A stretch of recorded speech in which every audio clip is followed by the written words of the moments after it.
दादा torsion car अपने आप रिपेयर हो सकती है तो फिर वो 12 साल तक कबाड़ में क्यों पड़ी थी?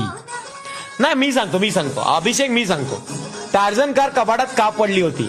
कारण जसं प्रीतीचं जुळजुळ पाणी आणि वाऱ्याची मंजुळ गाणी असतं. म्हणजे कसं आहे की हा म्हणजे की जसं की एखादा माणूस आहे ना, तो डिप्रेशन मध्ये टेन्शन मध्ये पडला आणि त्याच्या लाईफ मध्ये कोणीतरी एक गोंडस पोरगी येते आणि ती त्याचा हात पकडून त्याला उठवते आणि बोलते चल मी आहे ना, तू का टेन्शन घेतो, तू फक्त लढ म्हण, असं तो बोलतो आणि तो तिच्यासोबत लढायला चालू करतो. भावा, एकमेकांची भांडणं नाही होत, तो लढायला चालू करतो आणि तो जग जिंकतो.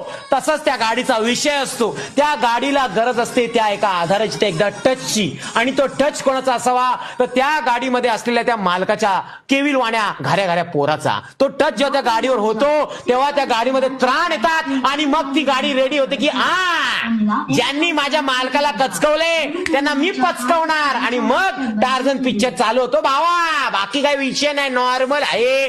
जिंकले ते आता खुश आहेत, त्यांचं लग्न त्यांना 7-8 पोरं पण झालेली आणि गाडी पण टकाटक आहे, कारण ती खराब होतच नाहीये. त्यांनी सेकंड हँड विकायचा निर्णय घेतला होता पण तो निर्णय परत मागे घेतलाय. बोलतो मला पोरं बाळ झाले ते वापरतील, त्यांना पोरं बाळ झाल्यावर ते वापरतील. गाडी नवीनच भाई, कंटिन्यू पळवा आहेच.